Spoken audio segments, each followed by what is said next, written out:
Morning, everyone. Good morning. Big voice, big voice. Happy Sunday. It's good to be here and to see all of your shining faces. It's an honor and a pleasure. I just want to start this morning out by thanking Laura and the rest of the Board of Trustees for making the invitation for people in-house to be active participants in our community and active, engaged members of our spiritual family. It's a beautiful example of allowing spiritual growth within our home, and it's also a beautiful example to encourage spiritual growth within our home. So I wanted to say thank you, and if you haven't had a chance to say thank you to a board member, please do, because it doesn't have to be a thankless job, and it can really be, in times like this, very demanding, and to have 5 months without a minister, 7 effectively, it is nothing short of a miracle on a day-by-day basis that we are thriving. And so that's kudos to you guys.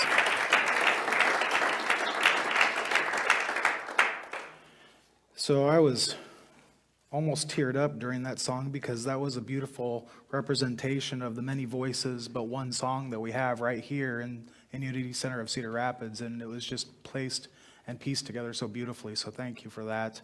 I hope that none of you thought I was crying tears of joy because Fred Hoiberg was hired as the Nebraska basketball coach yesterday, but there's a funny thing about wisdom here, and yesterday I was challenged with trying to put together some ideas. I was basically drinking from a fire hose this week. There was a lot of stuff coming in, and a lot of good stuff, and then a lot of crazy stuff. But yesterday I was trying to put some things together, and Fillmore has this quote that I came across, and it says, "Knowledge comes, wisdom lingers." All right? And so as I'm moving through this preparation for this talk, I keep sidetracking myself with updates on Fred Hoiberg. And I keep looking at what are they going to pay this guy? What's his plan for the next year? And what are the recruits going to do? Or what are our basketball players going to do? And this has absolutely nothing to do with what I'm going to talk about today. But the fact is that wisdom kept lingering and kept telling me I should probably be focusing on this talk. So here we go. So, when you look up if you Google wisdom in the Bible, the first thing that comes up is Solomon. And there's a lot of story about Solomon and how the best part about Solomon and his experience in the Bible. And before I get too far into the Bible, I just want to let you guys know that my background is traditional Christianity, and I really struggled with people that talked to the Bible to me.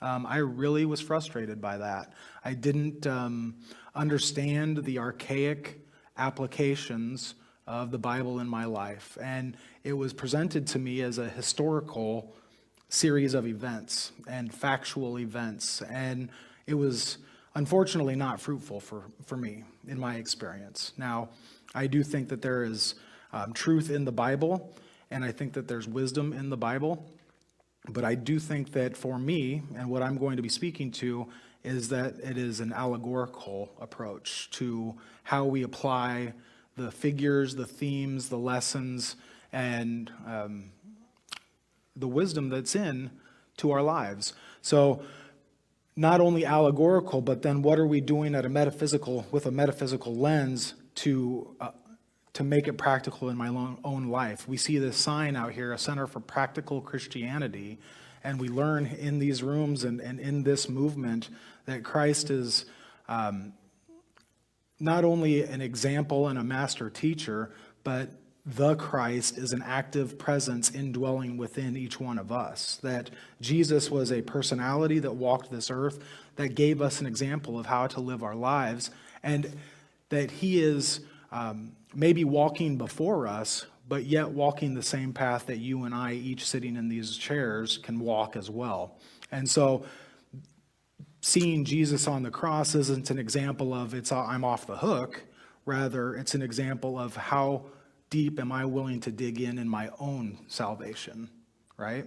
And so this wisdom that I'm going to talk about today is through this lens of a metaphysical approach rather than through a historical approach. And I hope you'll see why, because the second story that I saw about Solomon was his choice in teaching a lesson about ownership.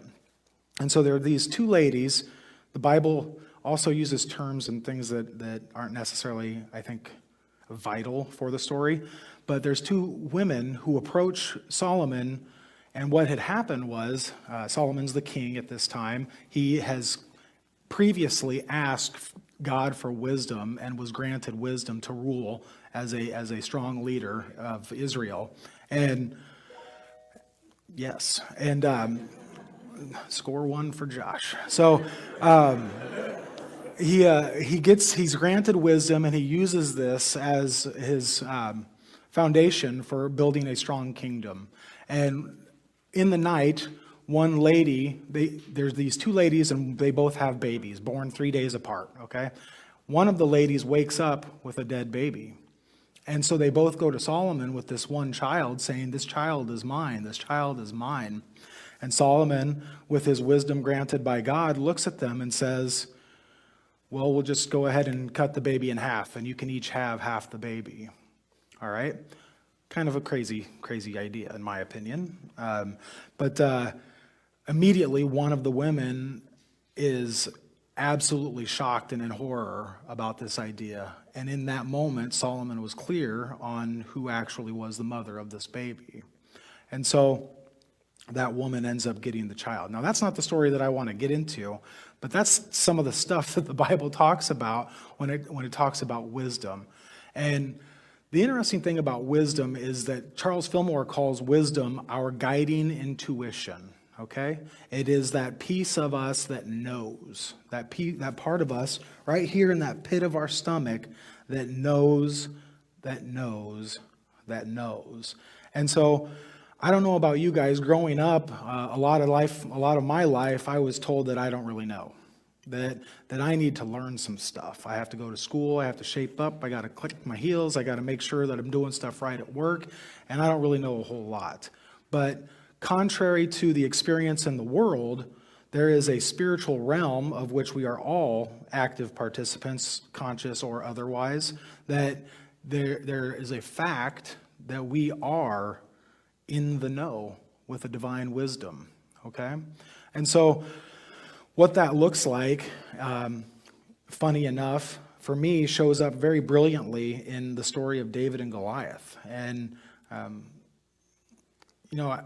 Mary and I have been teachers with the youth and family ministry for almost a couple years now, and one of the beautiful things is that we get to go back through these lessons, and I never noticed the wisdom part of David and Goliath. I always saw the courage part, and I always saw that the trust in God part. But I want to read this out of the Bible, and yes, my phone is my Bible. Take that with a grain of salt, please. But here's the story, and I'm going to give the backstory, and then I'm going to go into a little bit of it. So I'm in 1 Samuel chapter 17. All right, and some of this is just going to be, again, background information. Now the Philistines gathered their forces for war and assembled at Soko in Judah. They pitched camp at Ephes Dammim between Soko and Azekah. Saul, the king at the time, and the Israelites assembled and camped in the valley of Elah and drew up their battle line to meet the Philistines. The Philistines occupied one hill and the Israelites another, with the valley between them. A champion named Goliath, who was from Gath, came out of the Philistine camp. His height was 6 cubits and a span. He had a bronze helmet on his head and wore a coat of scale armor of bronze weighing 5,000 shekels. On his legs he wore bronze greaves, and a bronze javelin was slung on his back. His spear shaft was like a weaver's rod, and its iron point weighed 600 shekels. His shield bearer went ahead of him. All right, so blah, blah, blah. What that means is this guy is huge. This guy is huge, and he's carrying a lot of armor, and he's got a big weapon, and it can hurt people, okay? I don't know what 6 cubits is. I probably could have looked it up, but I didn't do that for you. If you want to, just look it up. But he's a big guy, all right? And it says, Goliath stood and shouted to the ranks of Israel, "Why do you come out and line up for battle? Am I not a Philistine, and you are not the servants of Saul? Choose a man and have him come down to me. If he is able to fight and kill me, we will become your subjects. But if I overcome him and kill him, you will become our subjects and serve us." Then the Philistine said, "This day I defy the armies of Israel. Give me a man and let us fight each other." And on hearing the Philistine's words, Saul and all the Israelites were dismayed and terrified. Have any of us had those experiences where we know that something's out to get us? Like we just, it may or may not be true, but there is just all the evidence in the world right in front of us, standing before us, actively and proactively terrorizing us. I just had an interview last week. There was a 6-person panel interview, and I did everything in my mind to just sit and be quiet, breathing in 4 seconds, hold 7 seconds, out 8 seconds, breathing in 4 seconds, hold 7 seconds, out 8 seconds, and just trying to keep myself present in any way possible and it had nothing to do with those other people. It had me telling me all of this self-talk that I was not good enough, that I was crazy for even thinking that I should apply for this role, and that there was no way in God's green earth that 6 people would agree that I might be the right person for this job. And so whether this was a physical presence or a mental presence or an emotional presence, this Goliath is huge, okay? And it's the enemy. So now David was the son of someone named Jesse, who was from Bethlehem in Judah. Jesse had 8 sons, and in Saul's time he was very old. Jesse's 3 oldest sons had followed Saul to the war. The firstborn was Eliab, the second Abinadab, and the third Shammah. David was the youngest. The 3 oldest followed Saul, but David went back and forth from Saul to tend his father's sheep at Bethlehem. So 4 brothers out of the 8 children, 3 go to war and are actual warriors, and they're there in the situation where they're listening to Goliath taunt and flex on them, and David, is basically a shepherd, and he runs back and forth to the army to give them supplies, and then runs back to tend the sheep. And so he's not a warrior. He's the youngest of the family. He's not a warrior, but he's running his job and doing what he can for the efforts. For 40 days, the Philistine, Goliath, came forward every morning and evening and took his stand. Now Jesse said to his son David, "Take this container of roasted grain and these 10 loaves of bread for your brothers and hurry to their camp. Take along these 10 cheeses to the commander of their unit. See how your brothers are and bring back some assurance from them. They are with Saul and all the men of Israel in the valley of Elah fighting against the Philistines." So early in the morning, David left the flock in the care of a shepherd, loaded up and set out as Jesse had directed. He reached the camp as the army was going out to its battle positions, shouting the war cry. Israel and the Philistines were drawing up their lines facing each other. David left his things with the keeper of supplies, ran to the battle lines, and asked his brothers how they were. As he was talking with them, Goliath, the Philistine champion from Gath, stepped out from his lines and shouted his usual defiance, and David heard it. Whenever the Israelites saw the man, they all fled from him in great fear. Now the Israelites had been saying, "Do you see how this man keeps coming out? He comes out to defy Israel. The king will give great wealth to the man who kills him. He will also give him his daughter in marriage and will exempt family from taxes in Israel." David asked the men standing near him, "What will be done for the man who kills this Philistine?" So he hears that there's talk of great reward for stepping up against Goliath, but he wants to go check and see what everybody's thinking. He wants to check his sources, right? You don't want to go up against Goliath, this crazy 6-cubit tall guy, without checking if it's worthwhile. And a wife, no taxes for the rest of your life, and some pretty good honor, not too bad. And so when he goes, he asks them and he says, "Is this what's going to happen?" And the people reiterate, "Yes." So one of David's brothers hears that David's walking around asking if this is true, and he heard him, and he He burned with anger, it says, and he asks him, "Why have you come down here, and with whom did you leave those few sheep in the wilderness? I know how conceited you are and how wicked your heart is. You came down only to watch the battle." And David thought to himself, "What have I done? Can't I even speak?" He turned to someone else, brought up the same matter, and they said the same thing. What David said was overheard and reported to Saul, and Saul sent for him. So David's trying to build up some courage here. He's asking around. He's trying to get a little bit more of the story, checking his sources. And Saul hears that this person's asking what the reward is, so he wants to know who this person is. And when he shows up to Saul, David says to Saul, "Let no one lose heart on account of this Philistine. Your servant will go and fight him." So he's volunteering to go fight Goliath. Saul says, "You are not able to go out against this Philistine and fight him. You are only a young man, and he has been a warrior from his youth." But David said to Saul, "Your servant has been keeping his father's sheep. When a lion or a bear came and carried off a sheep from the flock, I went after it, struck it, and rescued the sheep from its mouth. When it turned on me, I seized it by its hair, struck it, and killed it.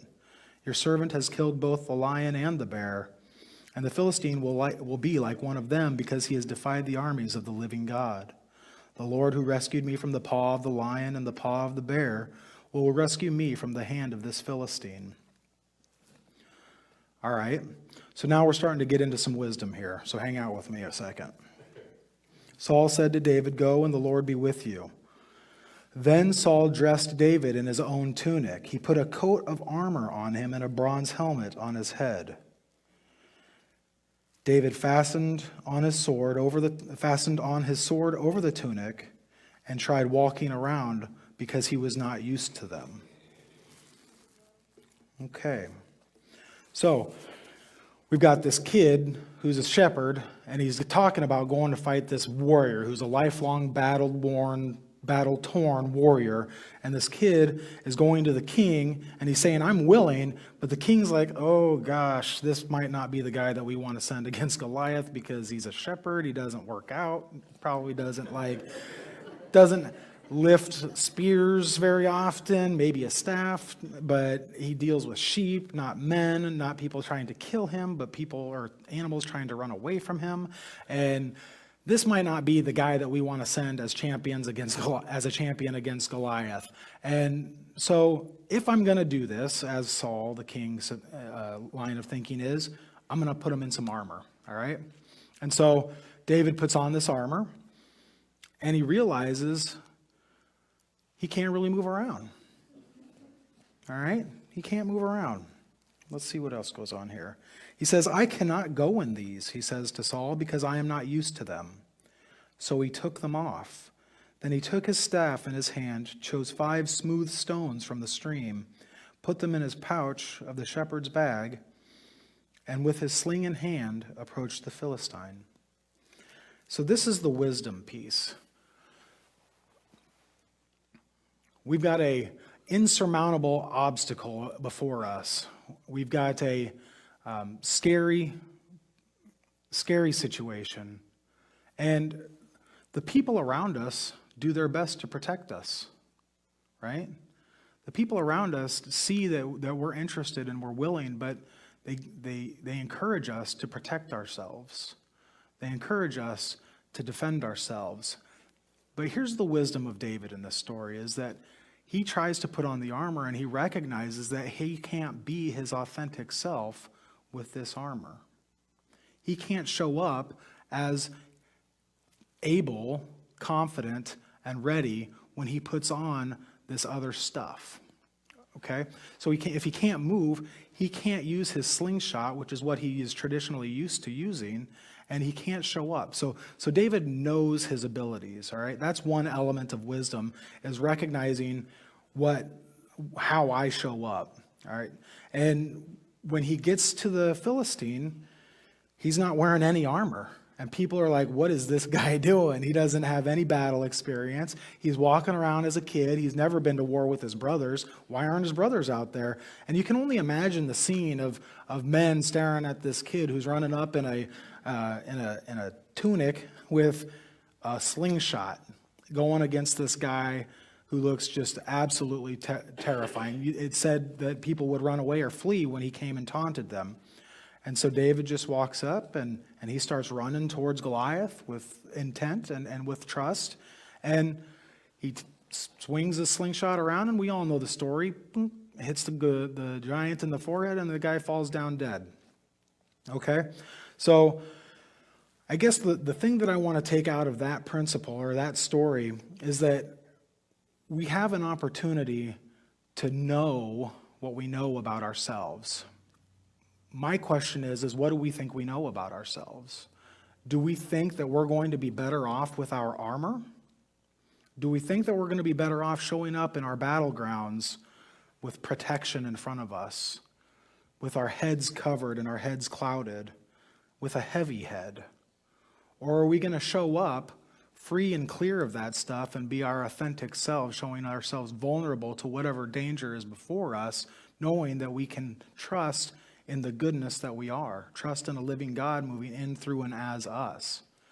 And that's the example of wisdom that David brings, is that in that moment, despite the best intentions of the king to protect us, and us as we go through our lives, despite the best intentions of the authorities that we have in our lives, the people that we trust in our lives to help us protect ourselves, we have to come back to what we know, right? We have to come back to trusting our own inner guidance. And there's a couple things that I want to highlight that David does that I think are applicable for us in our own experience of wisdom. One is he lets go of people-pleasing. He doesn't wear the armor that the king suggests. He doesn't listen to all the people who taunt him about not being able to go there. He lets go of recognizing that he isn't a warrior, and then he holds on to these ideas that he is able to fight lions or bears and lions, and he embraces what he does know. So it's not about people pleasing, but it's about showing up with what I can do. What can I contribute rather than what I'm supposed to take away from other people. The other thing that he does is that he shows up with a willingness to stay separate from all of that. And I'm going to have to break out my piece of paper. I was doing so good.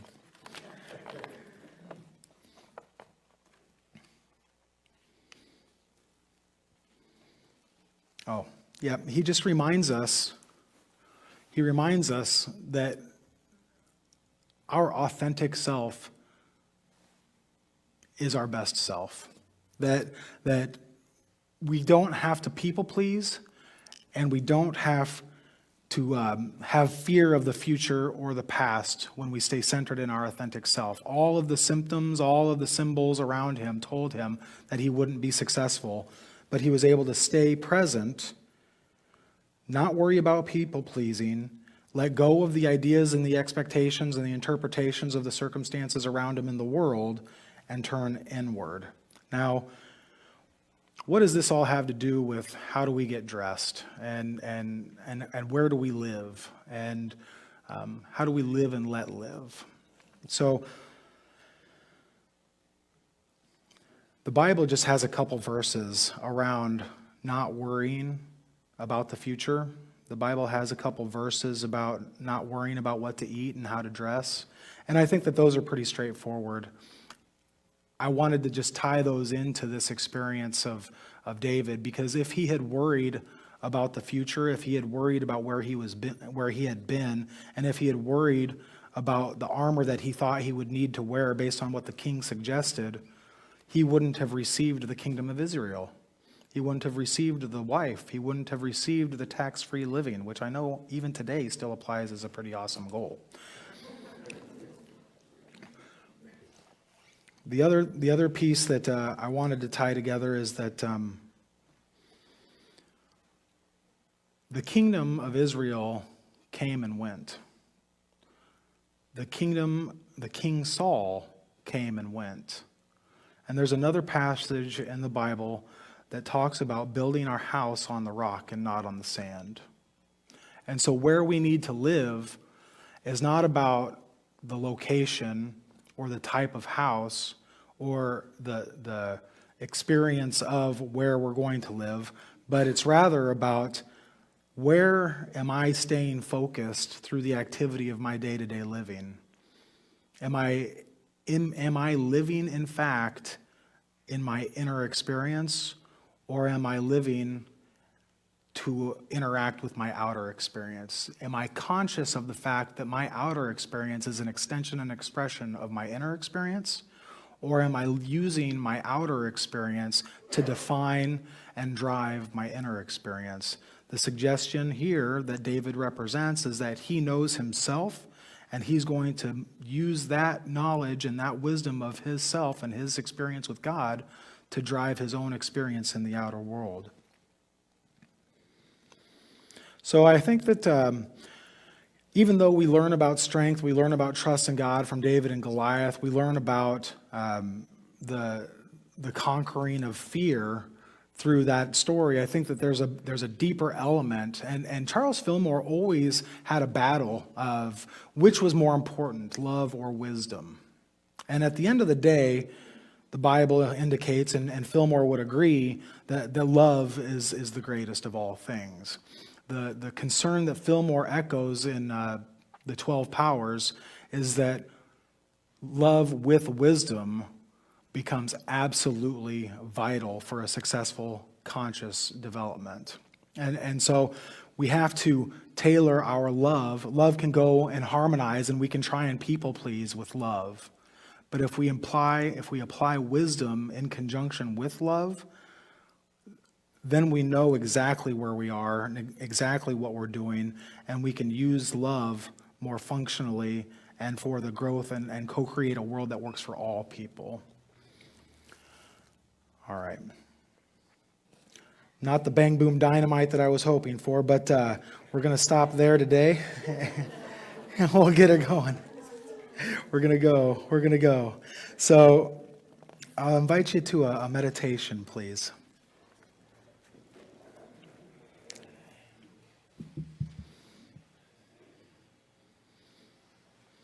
You know, my first experience with anything new in my life generally, or if there's any kind of challenge, the first experience that I have is fear. My immediate reaction is fear, and I wonder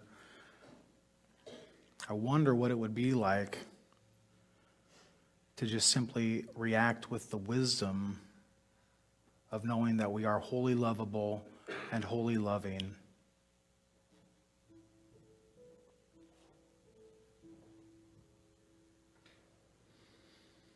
The Bible mentions a day of judgment, and I'm just here to tell you that the day of judgment is every day.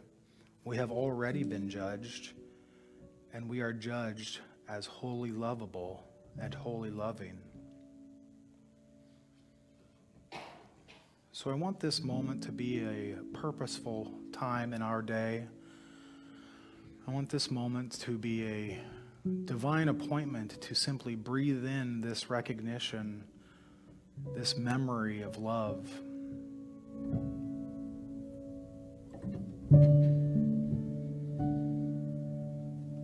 That the Bible speaks of our judgment, the Bible speaks of our God who judges us, and the mind would like to leave that open to question, but we use this time to recognize that we are judged as love.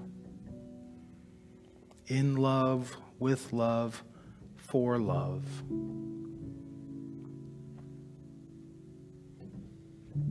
And the wisdom that we receive from our higher power, from our God, is the ability to remember that in any moment, in any circumstance, and activate that memory.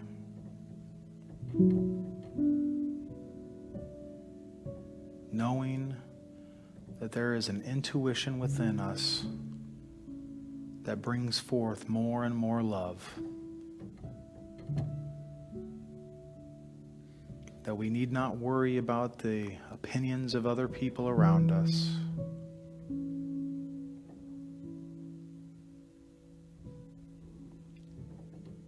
That we can simply show up and shine like little children.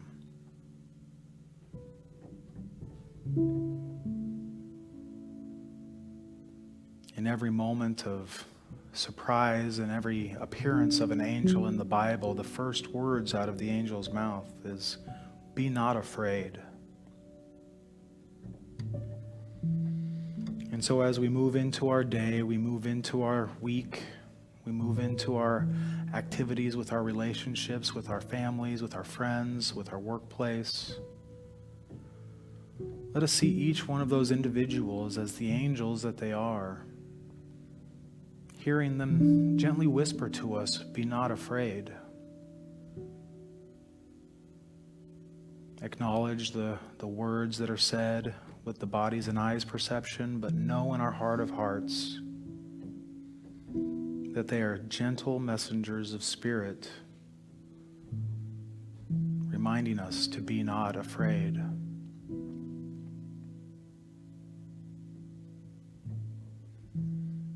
Let us be like David, approach our Goliath, and take our shot, anchored in the wisdom of a loving God.